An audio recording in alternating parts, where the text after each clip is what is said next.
everybody. I'm Jamie. I write a blog called Save the Kales.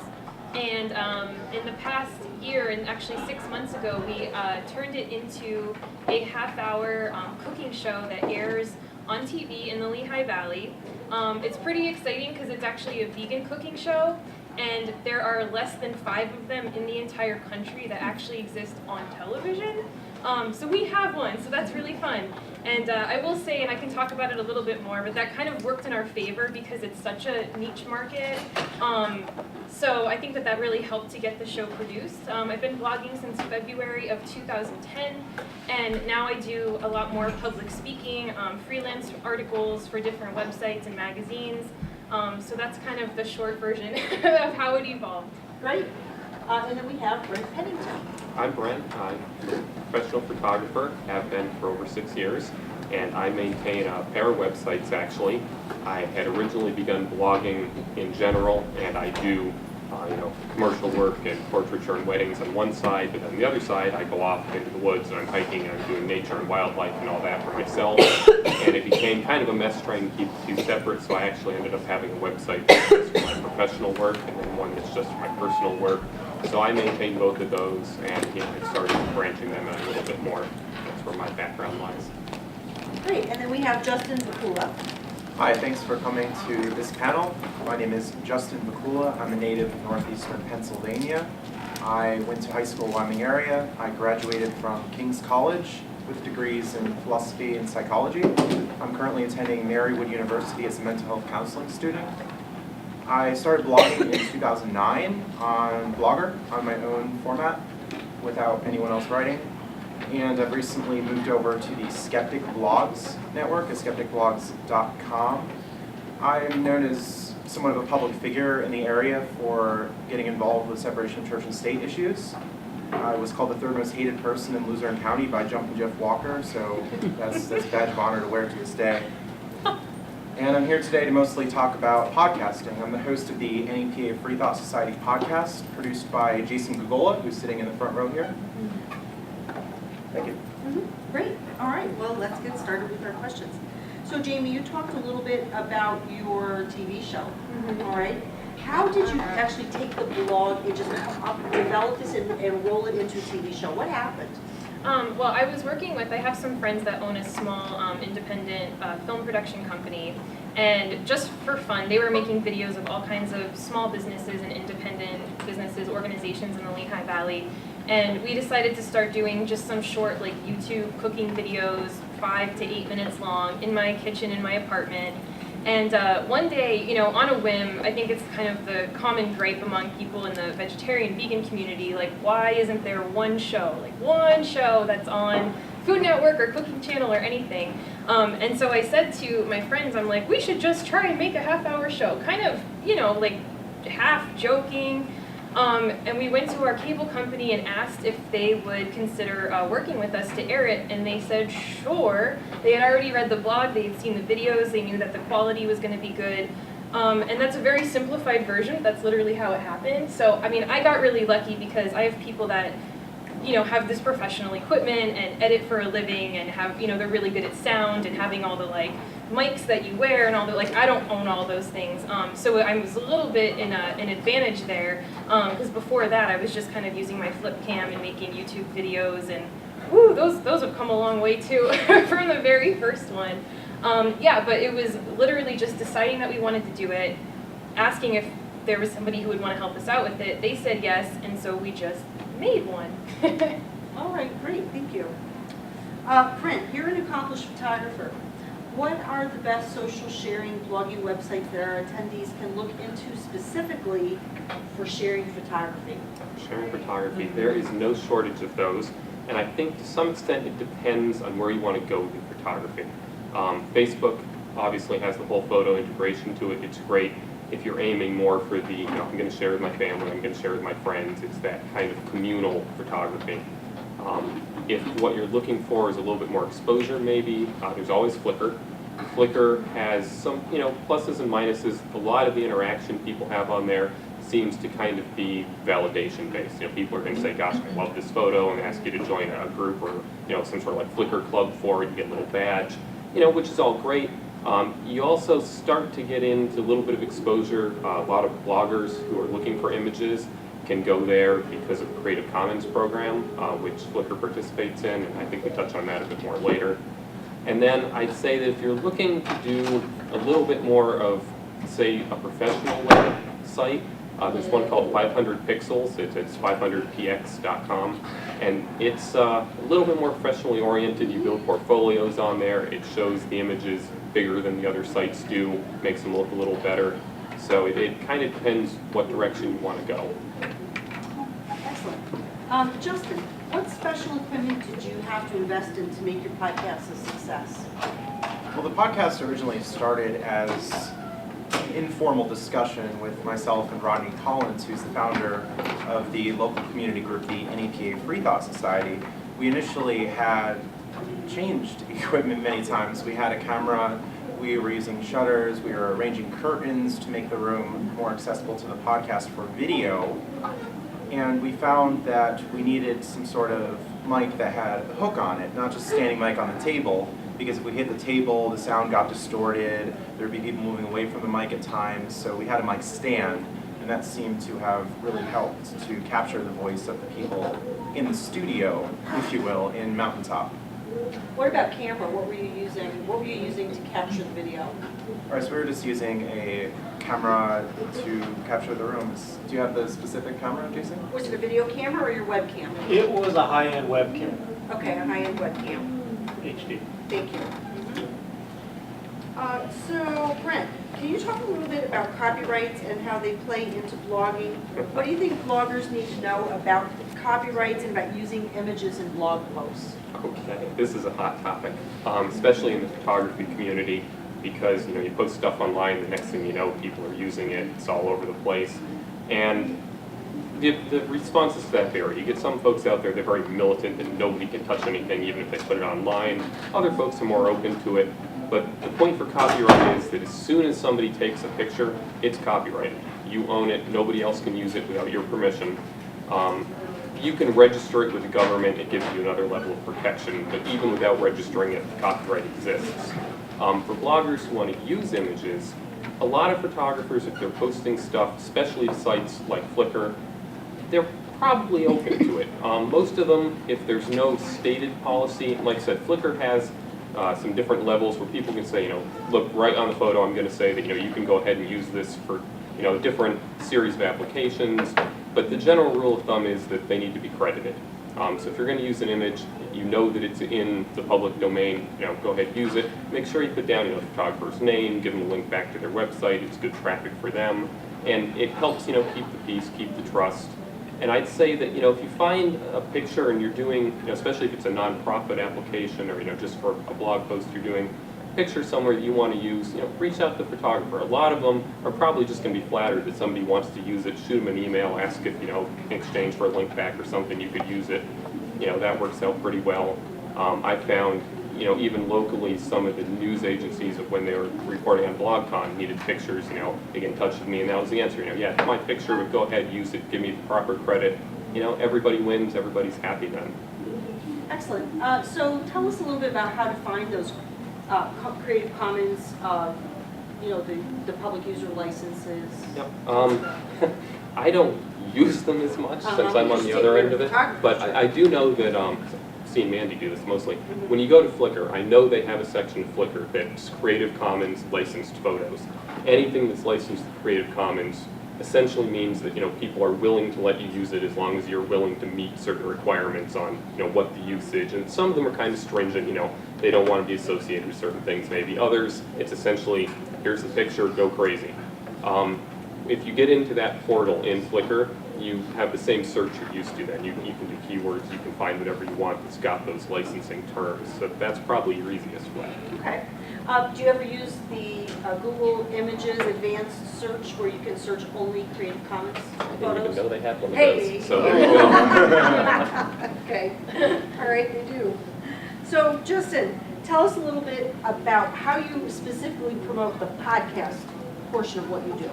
Sure. So what happens with the podcast, it initially goes on the website at nepafreethought.org/podcast. It goes on the website, people can download and stream from there.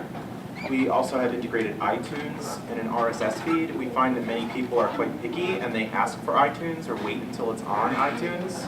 So the podcast is associated with an RSS feed which uploads the podcast to iTunes. We've also uploaded some of the podcasts on YouTube. So YouTube helps get people in. Using only one format seems to be a bad idea for podcasting. More formats allow more people to come in, especially on YouTube. You have the associated videos on the right-hand side of the page. And many people follow many people on different networks. So if you happen to be followed on YouTube, someone will see your video if they subscribe.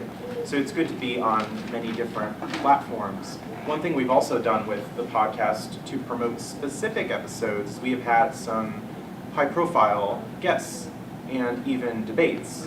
I had debated a local pastor, Reverend Marcel Dotson, for one episode, and I also debated a Catholic philosopher who graduated from Fordham. So we put these events on Facebook and invited RSVPs. Many people tune into the events, and in the most recent event, the chat room actually crashed because it was so busy. So this was a sign of success. So having promotion on Facebook, YouTube, iTunes, it seems to be a good way to go. Instead of just releasing a podcast, you can have it up as an event and encourage people to tune in. What about Twitter, Justin? Do you promote on Twitter as well? Yes, we use Twitter. We have a handle for the podcast, NEPA Podcast, and admittedly we've been slacking on that a little bit, but episodes are linked every so often. I've recently started using Twitter much more, and I found it to be extremely helpful, even though 140 characters can be pretty limiting. When you're a philosopher, I would suppose that it probably is, right? Yeah. All right, thank you. Brevity might not be the sole word. Brevity, yeah. Jamie, Yes. now let's talk a little bit about marketing your TV show and your blog. So do you run any special promotions? Do you point people, like do you go on TV and talk about your blog? Do you drive people to your blog? Rather than go on your blog, just drive people to your TV show? How does it work? One of the things that I really love about our show is that it's not just cooking. That's a big segment of it. That's, you know, maybe 2/3 of the show. But we have a beginning segment and an end segment, which are usually anywhere from 3 to 5 minutes apiece, where we do something on location. And then at the end, we also bring in a guest who does something kind of fun and creative, whether they're an artist or a designer or another cook or something like that. So I really think that that's a great way to market it, kind of not in quite as direct of a way. We recently went to a community garden in Kutztown, Pennsylvania, where the woman who works there works for Rodale Press. Rodale Press puts out like Runner's World, Men's Health, Women's Health. They put out like 1 billion cookbooks. They do really amazing stuff. Big on organic foods. So she has a huge, her following is like much bigger than my following. So that was really great because people are tuning into her now. They have it on their main page of their website. So that's really interesting marketing too, because you can kind of play off each other that way. Same thing with the guests that come on. But we also do promotions like people who write books, and I'm familiar mostly with cookbooks, but they're really happy to give them away, to have them reviewed or have them done as like a giveaway contest. So it's very cheap for a publisher to just send 1 or 2 copies of a book for free than to pay thousands of dollars for marketing. So we'll do these little giveaways, like there'll be a commercial spot where I say, go on the Save the Tales Facebook page, and the one that's up right now is leave a comment with your favorite green vegetable, and then you'll be entered to win. So things like that really help too, because people like free stuff. So if you do a blog and you find something that, a product that people are making, just write and ask if they would be willing to give one to you that you can give away. And usually they are more than happy to do that. Have you ever been approached? Yes, actually recently, something that was very cool is there's a website called vegancuts.com, which is like Groupon, but they do like everything like bags and purses and products and shoes and food. So they send you free things and then you review them and then they promote your site, which they have they're like a giant company, so that's really neat too. So yeah, you get a lot of free stuff and promotion just for agreeing to write about things or to promote them in your own little way. So ask for stuff, yeah. Okay, now that brings up a really interesting point, which is recognition. So when you write a blog post or you go on TV, do you say that do you acknowledge the fact that you received goods or services in exchange for the promotion you give? Yes, well, also, and because of the specific nature of the blog, like, I have to be really careful about what I'm promoting. You know, if somebody wants to send you, like, a leather bag, like, sure, it's a really nice bag, but it doesn't really coincide with what I'm doing on my blog, so I wouldn't, you know, you kind of have to turn stuff down and keep the integrity of what you're doing. It's okay to turn things down, like, more opportunities will come, so don't feel like you have to take every single thing. But mostly it's been cookbooks, and I will say, you know, like, the publisher sent me this book, but I would only ever do it if it's something that I actually liked myself. Yeah. Okay, excellent. And just to follow up on that, what do you think has been your greatest honor or recognition for your blog or your TV show? Oh gosh, just having a show in general is still really awesome. Like, I don't know, that's crazy. So that's really fun. Yeah, I'm gonna start working with Veg News magazine coming up to do little web videos for them. They're a national magazine. You can get it at Barnes & Noble. So that's like really exciting. That's like my Vogue, you know, like I just have always wanted to do something with them. So I'm really pumped about that. I've also won some blog awards for the Lehigh Valley blog contest. In the past 2 years I've won Best Food Blog, and then this past year I won Best Overall Blog, which was a really nice surprise because there were some really, really great blogs on there. So yeah, that was nice too. That's great. And I guess, you know, you seem to be like a high energy individual. Yeah. Yeah, stating the obvious, right? So is that how your blog is? Does Yes. it reflect your personality and your character? Yeah, I think so. And even in terms of things like, I try to make it really colorful. Mhm. I really like color and like pattern and stuff like that. So I think, I mean, a blog is a really neat place to kind of craft a personality. And maybe that sounds kind of like dicky, like, ooh, yeah, but yeah, like you kind of do become a brand. But that can be a really good thing because, as I said, you build integrity then, and then people trust you. So. Perfect. All right. Now, Justin, you mentioned a little while ago about controversial, or you said, you know. Right. Yeah, sure. Let's talk a little bit about it, okay? So your podcast has had some pretty controversial topics. In fact, I think generally it is a controversial topic. How do you deal with negative comments that you might get, or even trolls, and maybe explain what trolls are for individuals who don't know what trolling is? So can you just give some examples and talk a little bit about it? Oh, that's a very big question. I know. Yeah. So the podcast that I do, it talks about philosophy and religion from a non-religious perspective. So I come into the podcast as an atheist, you know, coming out and saying I don't believe in any gods exist. And for some, that might just be controversial in its own. In fact, when I submitted a bus ad to be placed in Lackawanna County buses earlier this year, I wanted to have the most inoffensive atheist bus ad ever. The ad had in big letters the word atheists, and the County of Lackawanna Transit System said that the ad was too controversial, and it was a quote-unquote attack on religion, according to their solicitor. So merely being out there and existing and mentioning these things and expressing skepticism and doubts can cause a great deal of controversy. So generally what I like to do on the podcast is not attack people, but rather talk about ideas and have some in-depth discussion. We even allow viewers to call in. We've had viewers who disagreed with us call in before. We've had the debates, and I found the debate to be very productive because we get to explore the ideas, and it's not just us sitting back and saying, oh, well, these arguments are really bad and silly, and who can possibly believe these? And you know, we can actually get a perspective on the show. So we welcome people who disagree to actually call in when we have the call-in shows, send us emails, and I'm very open for that.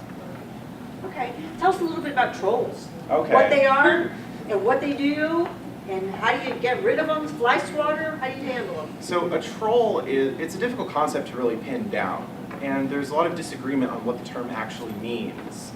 When I do the podcast and when I blog in general, I try my hardest to be productive and say, okay, here's the idea, here's what I think about the idea, or here are some perspectives on the idea.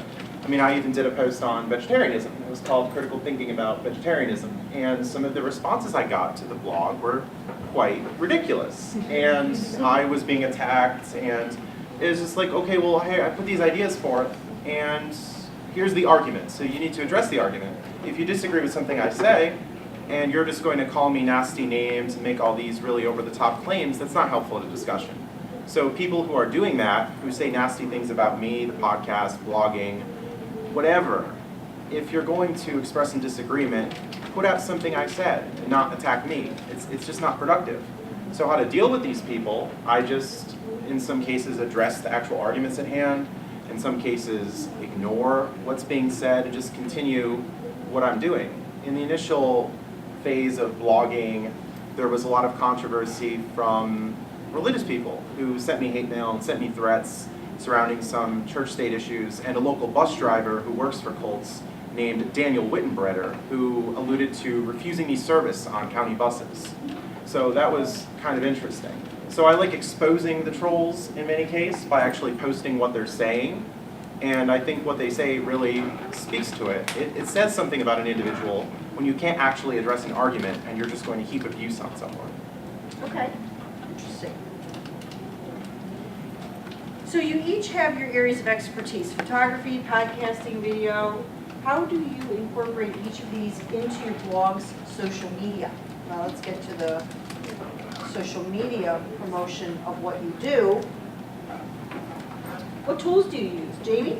For the longest time, I pretty much just used Facebook and that's it. Twitter was really intimidating because I was like, what am I looking at? Hashtag, @ I have no idea. So I've really only started using Twitter in the last 3 months. But I wish I kind of got on that a little bit earlier. Pinterest, I know, is like kind of it seems like mostly younger women tend to use it. But especially for things like food, that really helps.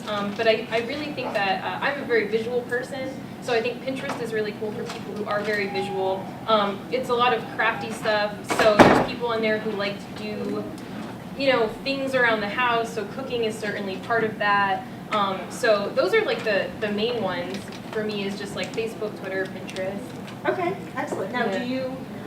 are your shows archived somewhere on that people can watch them? Like, are they Oh on YouTube? yeah, oh they're on or- YouTube as So that's a well. social. Yeah, that's YouTube is short. yeah. Okay.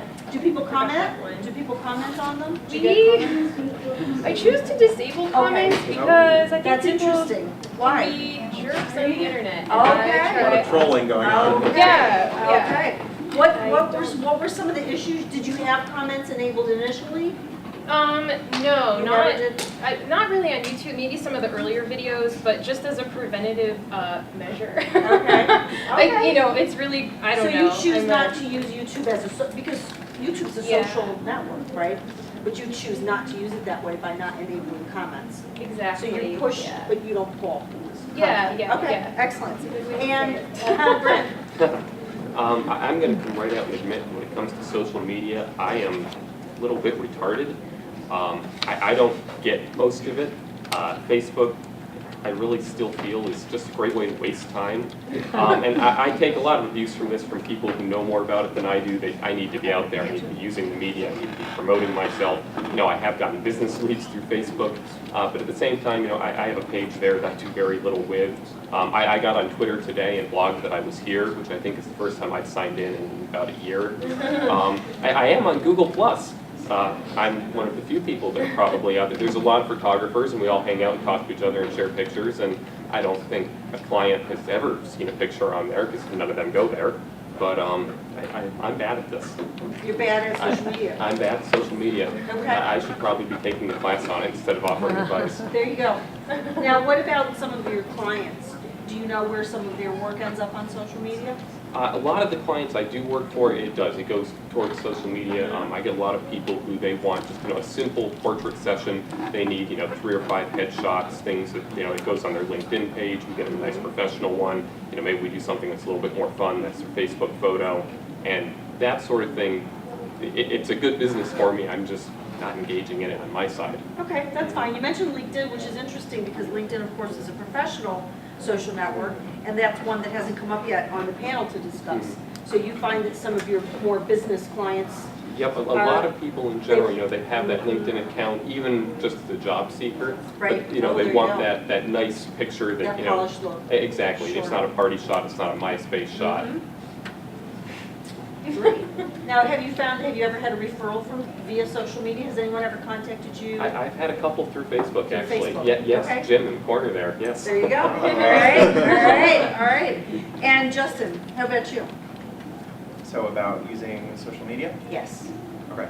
So with the podcast, I often repost the podcast to blog posts, and from there I use widgets on the bottom of my blog to share it to Reddit, to put on StumbleUpon, Dig, Facebook, Twitter, Google+. So there's a big, long list of things. What seems to be most successful in social media is when other people promote your content, because everyone promotes their own content. It's the nature of the internet. No one's really at fault for doing that. We have all sorts of different groups on Facebook that I post on, others post on, where people have similar interests. So people might share the link on Facebook, they might like the link on Facebook, and a great deal of referrals came through Facebook for me and the podcast. But the social media of the guests who are on is also a big thing too. For example, we recently had Dr. Peter Boghossian, who's a professor of philosophy at Portland State University, and he has a pretty good following on Twitter and Facebook, and he has his friends on Twitter, so they repost the content that he's on. So it goes viral is what you're saying. Right, it goes Yeah, viral. It can be a big domino effect. Okay, all right, excellent. Now, Justin, you talked about Apple iTunes before. Right. So I'm going to go home and I'm going to get out my laptop and crank up my webcam and talk to the world. How do I get this on iTunes? So what you need to do is you first need to submit the podcast to iTunes, or at least this had happened with our podcast. And iTunes actually reviewed the podcast. I don't know what that really consists of, but they reviewed it and they approved it. So now the podcast is on iTunes and it's syndicated with the RSS feed. So the RSS feed goes to iTunes and everything is synced. Okay, now you're using the word podcast. How does that differ from like a live streaming audio, or does that affect the experience of creating a podcast? What are the specific benefits of like podcasts versus live streams? What the heck's a podcast? Is it any different than me taping myself on my webcam? What is it? So if I recall correctly, the word podcast started because it was something that would go on your iPod and you could carry it around with you. So that's how the term originated, like the word blog. I don't really like that word either, but podcast is what's stuck. So what happens is we have the archive on the website at nepafreethought.org. That's a list of the episodes. There are currently 21 episodes. It's going by pretty fast.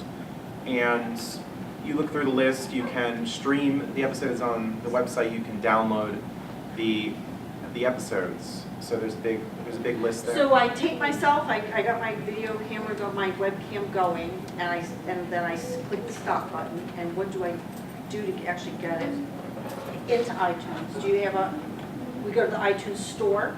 Well, with the NEPA Free Thought Society podcast, there's a pretty heavy editing I see. process that goes And into that it. would be Jason. That would be right? Jason. Mhm. I bring the content. Jason does all Okay. the editing. All right, fair enough. It's a lot of work. So Mhm. what happens is we plan before. We have the raw file. Right. And you were talking about live stream. We can often go from live stream and have the video, and then strip the audio from the video, and then make it into a podcast. Especially with mobile phones, not all of them can use live stream So or you Ustream. just use the audio portion Right. for something so people can listen on their iPod or something like that. Right. And, okay. So you take the video out. Right. Mhm. Very good. Okay, thank you. Brent, can a blogger take a great photo on a mobile phone, or is it really mandatory that they have an SLR or some kind of really hot camera? There's a professional photographer by the name of Chase Jarvis who published an entire book of photos taken with his iPhone. And his mantra on that is the best camera is the one you have with you, which I think there's a lot to. You're going to get a better quality image if you use a real camera, even if it's just a point and shoot. The sensor's bigger, the optics are better, you have real lenses instead of plastic ones, all these technical reasons. But the fact is that even the camera phones are becoming very advanced. They're getting better and better equipment built into them. And I think it's far better off to take the picture of whatever it is that interests you with what you have on hand. And because everybody has these devices all the time, I'd say that if you put a little thought into it above just, point and click, that you can start to get some good photos with it. You just have to think about it more from the same standpoint that you would with a real camera, as opposed to this is my phone, I'm taking a snapshot. Well, do you think like when people pull their, they're like this, like me, you see me running in both rooms like going like this today, right? Yes. So, And that's kind of what I'm speaking to is, I think with the phones we have a tendency to It's do impulsive, this. right? It's impulsive, It's but it's the impulsive. snapshot thing. We there's just no whip it out. composition, No, we there's just no click the thought. button and then it goes to Mhm. Facebook or Twitter or whatever. I think if you get into the mindset of, okay, it is just in the phone, but I'm going to treat it like Like it's a the camera. full-size thing. I'm gonna get in, I'm gonna study the composition for a moment, maybe I'm gonna change a couple of the settings. Lighting. And most of them, you know, you can change the white balance on them, you can change, you know, the color to black and white, you can change focus mode. It really has a lot of How options. many people here have been into the camera settings on their smartphone or on any phone, any cell phone?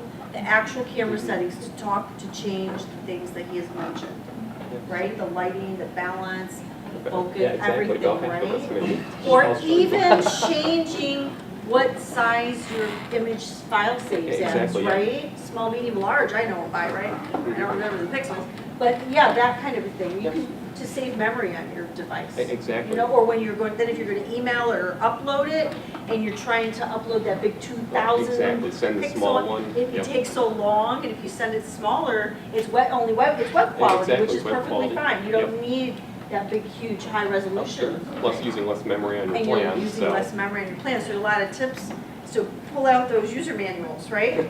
Yes. Okay, thank you.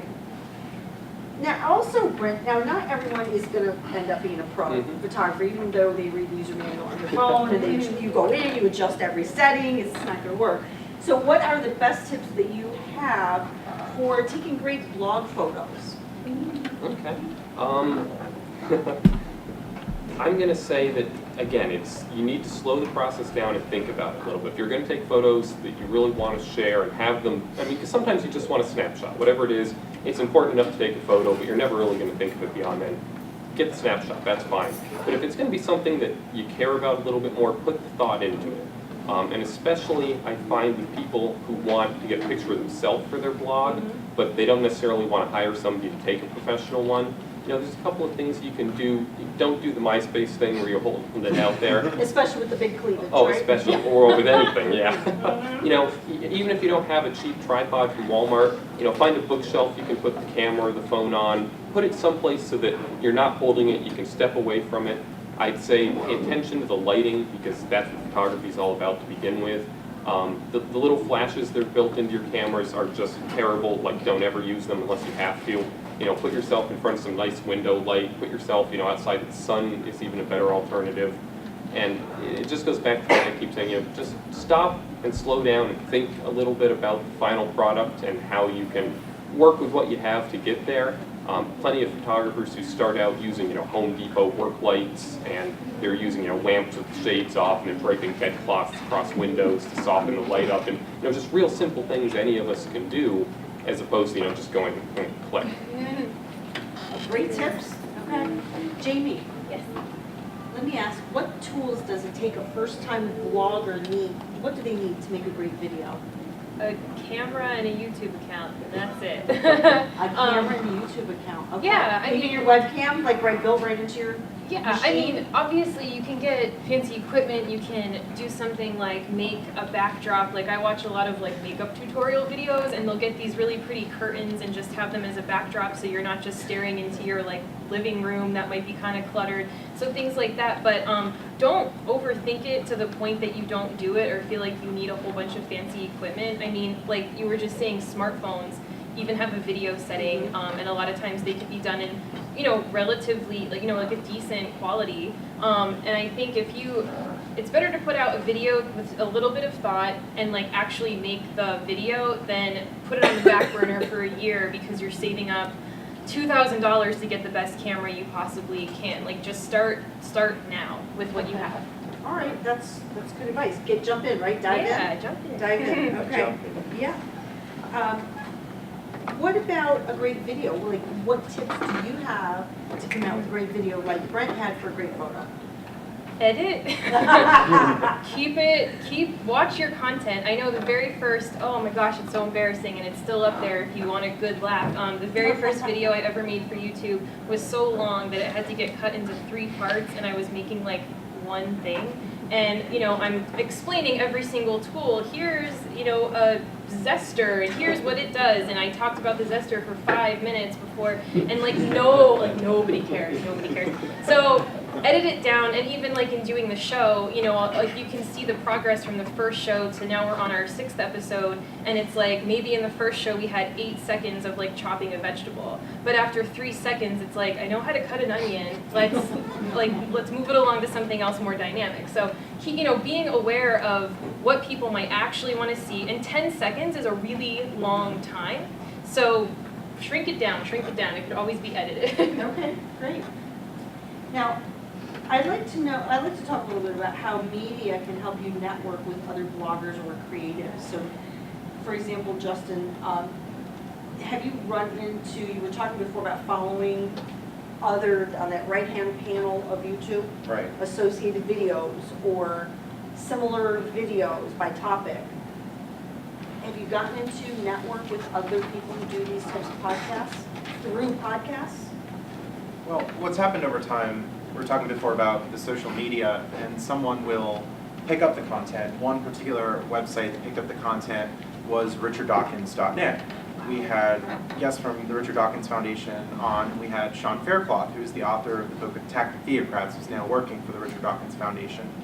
And if you would happen to YouTube Sean Faircloth, then you might see the podcast on the side of the page. Or if you were to watch one of our podcasts, you might see someone else. And over time on YouTube, perhaps with those associated videos or people who are looking for similar content, maybe they'll subscribe to you. Maybe they'll say, hey, I really enjoyed your work, and you can work on promoting each other perhaps. If someone promotes you, it's generally a good idea to try to give them a tip of the hat, right? So there can often be those loose networks that come up. And over time, whether it's through blogging or podcasting, some people get noticed. And there are many podcasts out there with multiple guests or guest hosts, or they'll have people on. And if you're on one podcast, many people listen to that, which has different audiences than others. So appearing on podcasts is a good way to network with other podcasters, especially. Great, thank you. And Brent, what about in photography? Like, have you, through, I don't know, would you use a photo sharing site personally, or you stick to your website? I stick mostly with my website. Okay. What I found in terms of like connecting with other photographers is I use Google Reader for all of the feeds I pull in on other photographers' blogs. And I found that either the other photographers will mention other people who, in turn I find interesting. I'm able to connect with them. Some of us share links and comments. Sometimes, just a reading. And Reader also has, I think it's an Explore button up at the top that'll say, okay, these are all the things that you've listed and you've liked. So here's some other things you might like too. And I found that to be very useful to help recommendations. connect. Exactly. So you're truly using actually blogs as they were intended to be communities. Yes, And exactly. networks, okay? So you're using them as social networks. Great. And Jamie, what about you? Who have you met because you're doing video and because you're doing a show?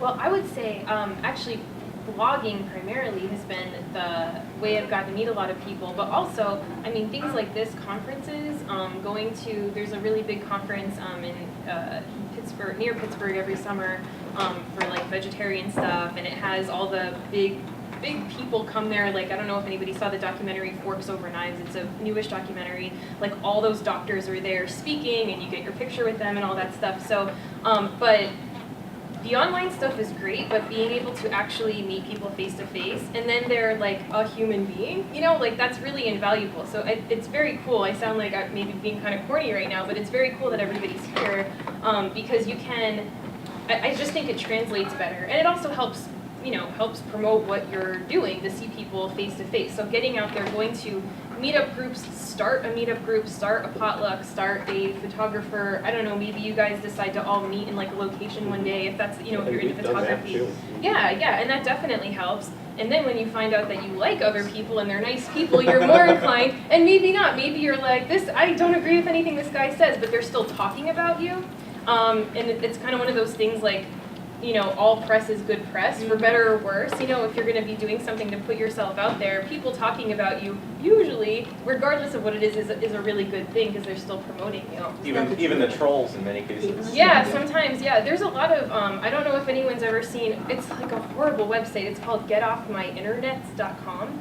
And it just is like making fun of lifestyle bloggers. Like, it's horrible, but because I found that, and I think it's really mean, I found a bunch of blogs that I really love, which is all the blogs that it's making fun of, and they're just bringing people traffic, so, Right. That's an One example man's of that. trash is another man's treasure. Exactly, That's yeah. right, there's something for everyone. Yeah. And to add real quick on something sure. Jamie said too, I have found, through some forums that I've participated in with other photographers, like she said, we've planned meetups and we actually, meet in real life.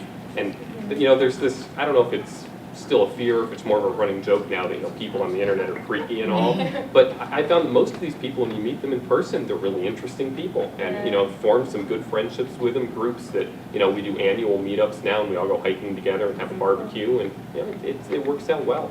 Excellent. There's the NEPA BlogFest that just even happened. Exactly. That's right, that's right. So the first rule of social networking is take it offline. Yeah. All right, well, we need to wrap up now. Thank you so much. Any final questions for any of our panel? Yes.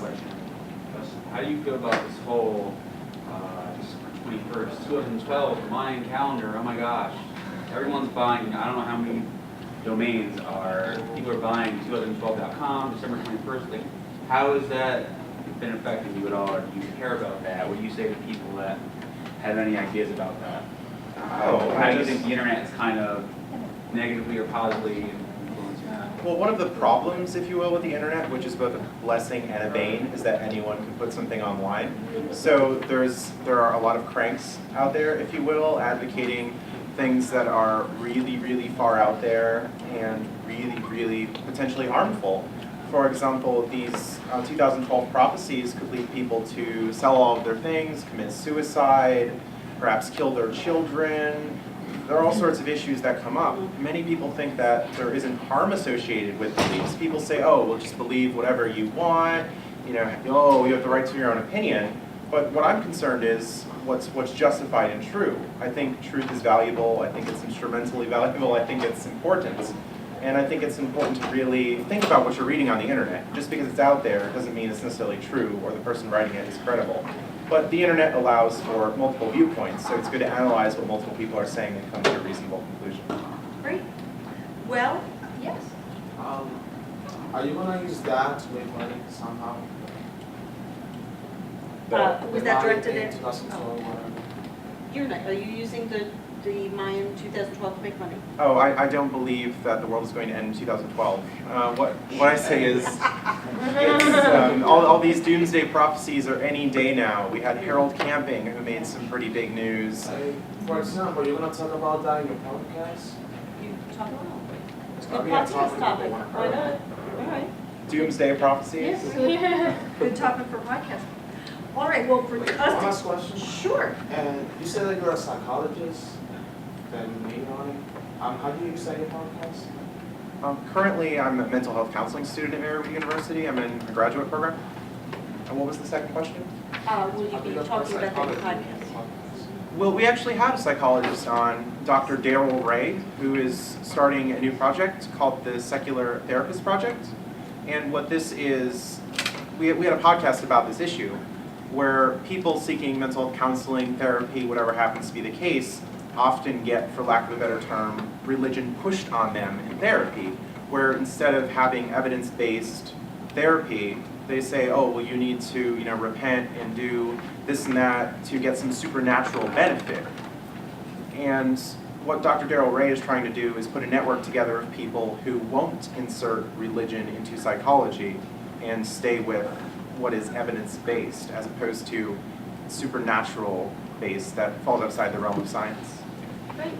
I'm going to give you each the opportunity to tell us what your blog is once again. Sure, yeah, SaveTheKales.com. It's save the K-A-L-E-S. Great, Brent? I've got two. My professional site is just my name, BrentPennington.com. My personal work is at rovingphotographer, all one word, .com. Great. You can find the NEPA Free Thought Society podcast at nepafreethought.org/podcast. Wonderful. Write that down. Yeah, well, it's in your book.